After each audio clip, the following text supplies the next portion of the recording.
All right. Good morning, Washington family. How's everyone doing today? This is your proud principal, Mrs. Verduzco, and I just want to thank all of you for joining me this morning at our first Bobcat Read Aloud time. So, Bobcats, we want to provide you with this opportunity every day. We would love to just have you join us, and we want to read a book to you every day and provide you with just that opportunity for you to continue to learn. As you know, readers are leaders, and we miss having you here on campus, but remember, learning doesn't stop. Very soon, we will be all together again. Remember that your teachers gave you some work for you to complete at home, and you will be getting credit for the work that you get. You'll be getting credit for this. So I really hope that you can join us every day, Monday through Friday at 10 o'clock. So before I get started on our book for today, I want everybody to just relax, right? Sit back, and I really hope you enjoy this book.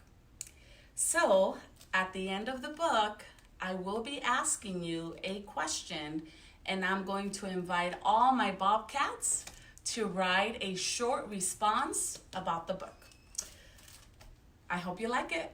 So, today's book is Gumbrella, written by Barry Root.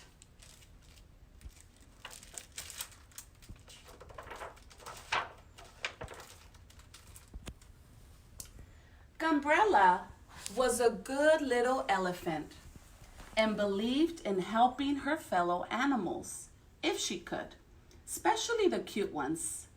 So when Trumbull, her brother, brought home an injured mouse, she knew exactly what to do. "We'll start an animal hospital," she told Trumbull. "I'll be the nurse." "And I'll be the doctor," said Trumbull. "No, I'm the nurse and the doctor. You can be the ambulance," said Gumbrella. She scooped up her first patient, whose name was Eric, and took him inside.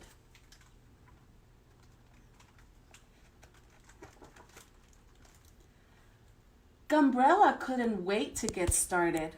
She made a splint for Eric's leg out of toothpicks and a Band-Aid.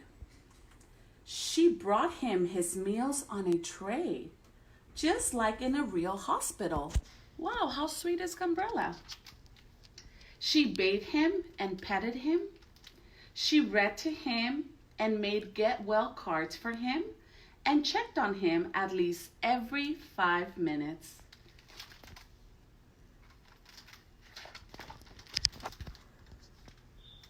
After a few days, Eric was feeling better and wanted to go home. "Go home? What a ridiculous idea," said Gumbrella. She took his pulse. Uh-oh. She checked his blood pressure. Oh dear. She took his temperature. "My goodness, it's worse than I thought," she said. Eric decided maybe he didn't feel so well after all.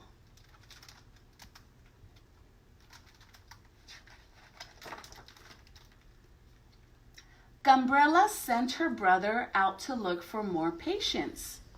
Trumbull tromped off into the woods and came back an hour later with a sick bird, a warbler with laryngitis. "Poor little darling thing," said Gumbrella, and she mixed up some hot, salty water and made the bird gargle. After a week or so, the bird's throat had cleared up, and she and Eric were feeling fine. "When will we be going home?" they asked. "It's too soon to even think of it," said Gumbrella, who was already planning next month's menu.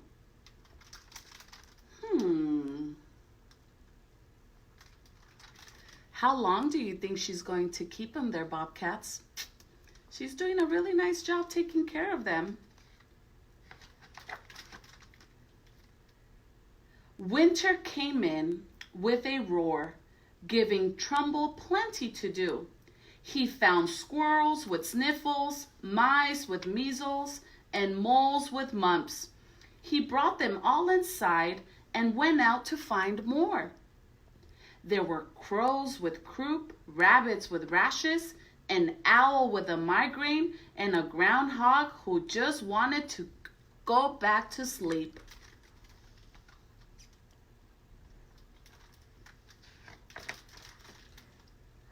More patience meant more work, but there was no problem for Gumbrella. Everyone into bed, she ordered, and before the animals could say hello, they found themselves tucked in under piles of blankets with comfortable pillows. I think we're all feeling a lot better now, said Eric one day. Don't you think it's time we were going home? Oh no, you're still far too weak to be out in those cold woods by yourselves, said Gumbrella, who didn't want them to leave before she finished sewing hospital gowns for them. Wow, Gumbrella's really doing a lot for these patients.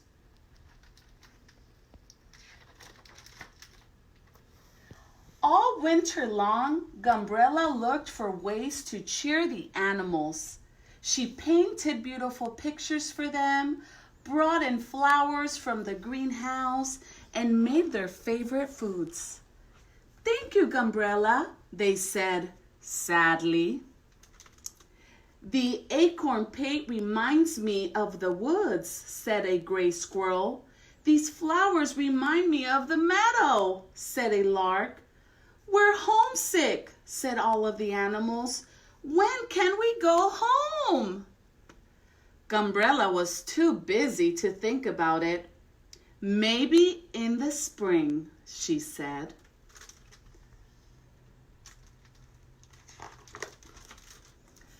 The days grew longer and the weather warmer. The animals were becoming truly restless. Even the groundhog was wide awake and dying to get outside. What about today? Asked an upstart otter one beautiful spring morning. Yes, what about today? Cried the groundhog. Today, today, cried all the animals. We want to go home today. No, not today, said Gumbrella, who was planning the program for the evening. Ooh, this is not looking good.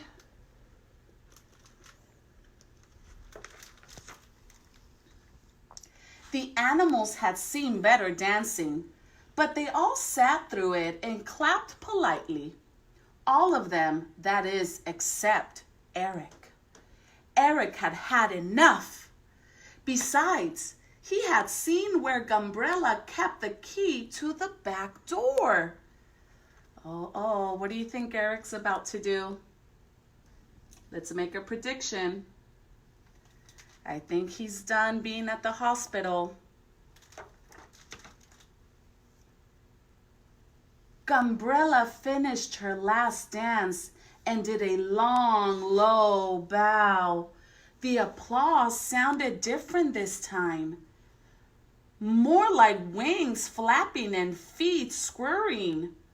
When she looked up, the animals were gone. Uh-oh. Gumbrella was so upset that she locked herself in her room and refused to eat anything except dessert. She left Trumbull a note saying that she had come down with a rare type of laryngitis that could only be cured if the animals came back. Trumbull was very concerned. Poor Gumbrella. The animals were sorry to hear that Gumbrella was unwell, and they wanted to help. Gumbrella took us in and looked after us when we needed it. We should do the same for her, they said. So they made a stretcher out of sticks and hurried back to the house with Trumbull. That's so sweet of them. They're returning the favor, Bobcats. Gumbrella was delighted to see the animals. She wasn't so sure about the stretcher. But I'm the doctor, she kept saying in a tiny voice. Not today, said Eric. Aww.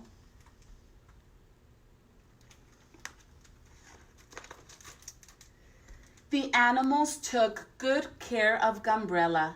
They bathed her and fed her and petted her and sang to her and took her temperature every 5 minutes. I think I'm feeling better now. When can I go home? Gumbrella asked. It's too soon to even think of it, they told her.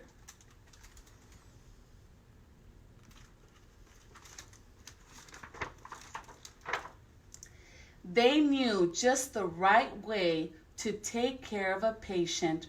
They had learned from Gumbrella herself. The end. Yay! Well, Bobcats, did you enjoy the story? I really, really hope you did. Remember, we always learn how to be kind to one another, take care of each other. Sometimes we're feeling down. Other times we can help others who are feeling down. So this story really does remind us that we always, always need to be kind to one another and take care of each other. So Bobcats, I need you to grab a paper and a pencil, and this is your question for today. Ready? So I need you to write a short response, and I want you to think of the following. Have you ever found it difficult to say goodbye to someone or something, just like Gumbrella? Think about that for a minute. Also think about this.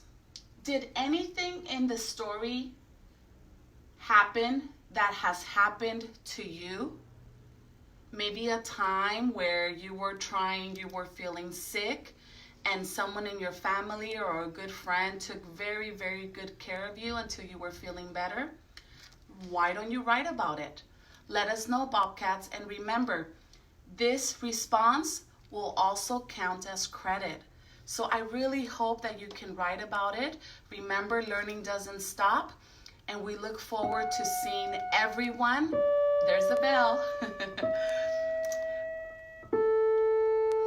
We look forward to seeing everyone back tomorrow at 10 o'clock in the morning. We'll see what story we'll find for tomorrow and who the reader will be. But Bobcats, please, please take good care of yourselves. Remember that we care about you. Stay healthy and spend some quality time with your loved ones, with your families, okay? We shall be together soon, and we'll see you back tomorrow at 10 o'clock. Take care, Bobcats.